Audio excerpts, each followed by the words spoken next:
What's up, everybody? Sunkissed here, and in today's video, we're going to be going over the assault rifle. I feel like this weapon is kind of overshadowed by the Fixer, Handmade, and Elder's Mark, and it doesn't really get a lot of credit.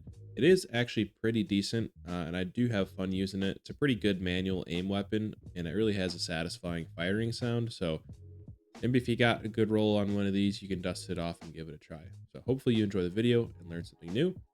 Don't forget to like, subscribe, hype the video if you're on mobile, and I'll catch you at the end.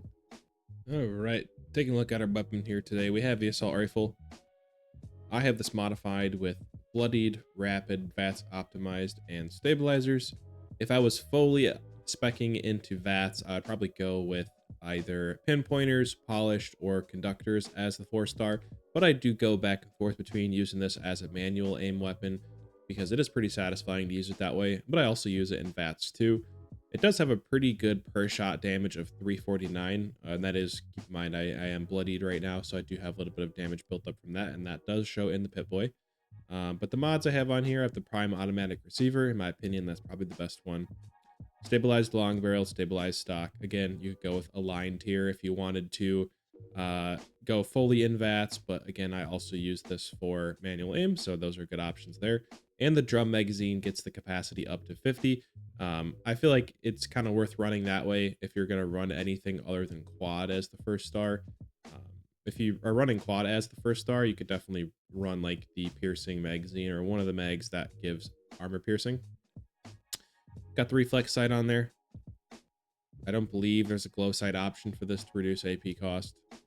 If there is, not sure, but that's just how I'm running mine. And I got the suppressor on there too for a little bit of extra sneak damage. Taking a look at our armor. It's not super important for the build, but I am bloodied as usual, running Unyielding, and I have civil engineer armor. So the full rolls on that are Unyielding +2 agility because that'll give us a bunch of AP. Through hikers because that'll save us 4 extra perk points on our perk card loadout, and then limit breaking as a 4-star. I could probably split up into like 2 or 3 pieces of limit breaking and like three pieces of ranger because of how much luck I have with Unyielding, but honestly, I think the only thing that's important for like commando or heavy builds is critting every other shot, and if you have a full set of limit breaking and a luck of at least 16, you're gonna crit every other shot without any issues. Taking a look at our mutations really quick here. We have Adrenal Reaction, Bird Bones, Eagle Eyes, Egghead, Healing Factor, Herbivore, Herd Mentality, Marsupial, and Speed Demon. I would say the only like fully necessary, or I would say most recommended for a commando build, is going to be Eagle Eyes for that extra crit damage.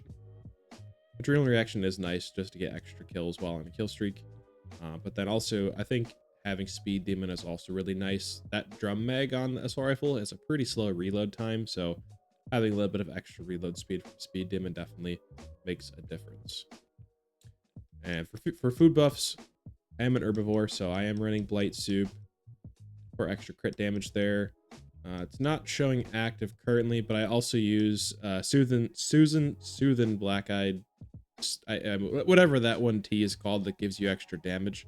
I also use that as well. And for the showcase, we're going to be fully buffed up, so I'll be using a small gun bobblehead and a Guns and Bullets magazine for extra crit damage. So you'll see that in just a moment. I also do take Ballistic Bach too. You can stack this with the Soothin' T if you weren't aware. Just make sure you take the T first and then take the Ballistic Bach after. Taking a quick look at our special points here, I have 10 strength, 10 perception, 6 endurance, 2 charisma, 10 intelligence, 9 agility, and 9 luck. I'll start off with the legendary cards right away. I am running Take You One for the team, and then a bunch of special legendary cards. You could swap out one of these special cards and maybe run like follow through or something for some extra sneak damage if you'd like. But over in strength, just want to note as well, this is the build I used for my Elder's Mark, so there's going to be some Bullet Storm cards in here. They're not really fully utilized with the assault rifle, having a mag size of 50. You do get a little bit of extra damage, but just note that you don't fully need to spec into Bullet Shield if you're actually going to use the assault rifle without quad on it. We got strong back for extra carry weight, easy target for extra damage to cripple targets. Again, there's some of that bullet storm stuff. Scatter shot's really nice to have as well, especially if you're specking into crippling damage. Bandolier for a little bit of ballistic ammo reduction, and then Arms Keeper. Over in Perception, we have Number Cruncher, Down Ranger, Tormentor, Fast Fighter, Green Thumb, just because I am a herbivore, so it is nice to double my yield whenever I go around and pick up stuff. Concentrated Fire rank 2, and Awareness. Now, I have a bunch of tanky related cards in Endurance because I'm bloodied. So if you're not running a bloodied character, so if you're a full health human or you're a ghoul, you definitely don't need a lot of these here. But these are mostly mostly tanky related perk cards. Thirst Quencher is for extra AP, so that is nice to have there. Charisma, got 1 in Strange in Numbers, 1 in Squad Maneuvers just for a little bit of extra movement speed. Nerd Rage for extra damage while we're bloodied. Power User, because I do occasionally use this commando build in power armor when I'm in a raid, or if I'm fighting a nuke boss, or just whenever I kind of want to have the convenience of being in power armor, so I have that on here just for when I'm using power armor. Batteries included, so I can carry around fusion cores and other energy ammo.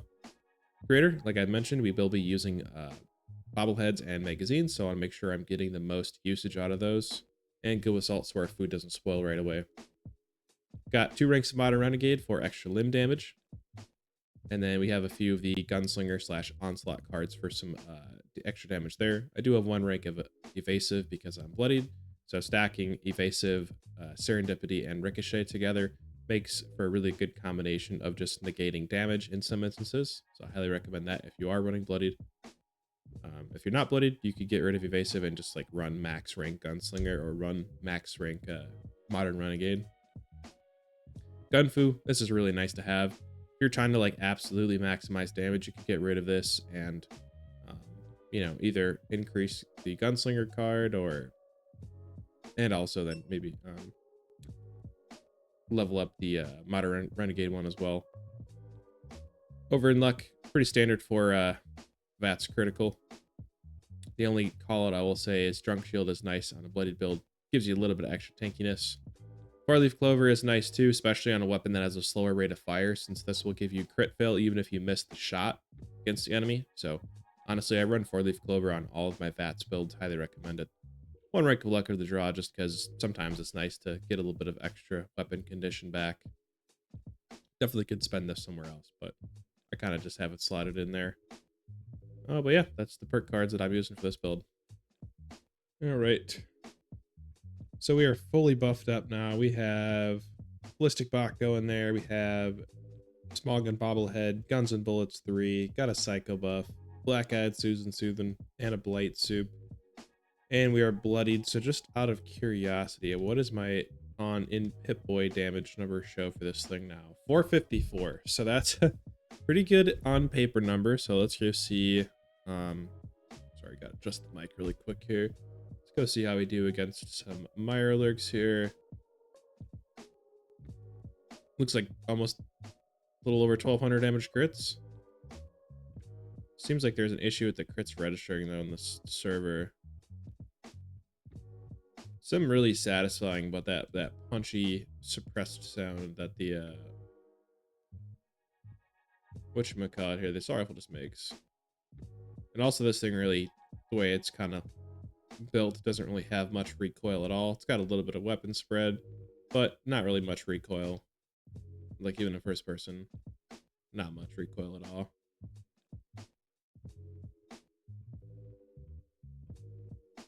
Alright, is there any more enemies over here? More Mirelurks chilling in the pond here. Alright, let's see if I have any grenades I can throw at this Mirelurk queen over here. Maybe we'll see if we can get some so it is rank 100. Yeah, crit field does not seem to be. There we go. Now the crit's going. Okay, now it's crippled, so I can just kind of lay into it a little bit here. Wasn't able to quite one maggot, but it did cripple it pretty quick. And the damage numbers, honestly, after the somewhat recent Mirelurk Queen buff, the damage numbers actually looked pretty respectable. All right, we're over at Grindstone Arch now. Gonna build up a little bit of adrenaline buff, and then we'll go fight a super mutant behemoth. One thing that is kind of nice about the assault rifle, especially having the prime receiver, the range is pretty good for it being suppressed. I mean, it does have a range of 236 suppressed, so that's not too bad. Got a little bit of bullet storm built up. Got a little bit of adrenaline here. Let's see what sort of damage we can do now. It's like 1200 damage, or a little over 1100 damage on crits against the behemoth. Pretty good. All right, let's see how we do against the Scorch Beasts now. Start getting a little bit of adrenaline here.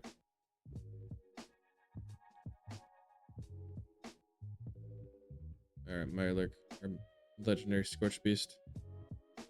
Putting some pretty good damage down. Gotta reload quick here.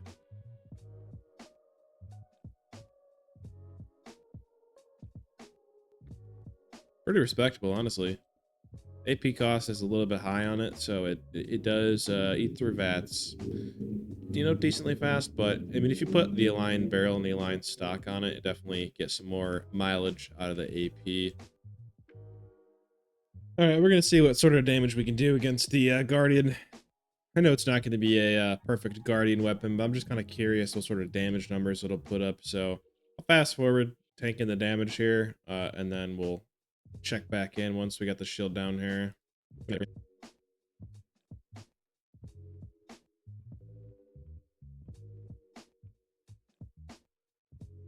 All right, man, it takes forever now with the thing that goes away.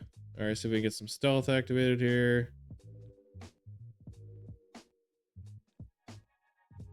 Like 2k against it. I guess I don't have follow through or any of the stealth perks activated, but I mean, it's doing okay damage.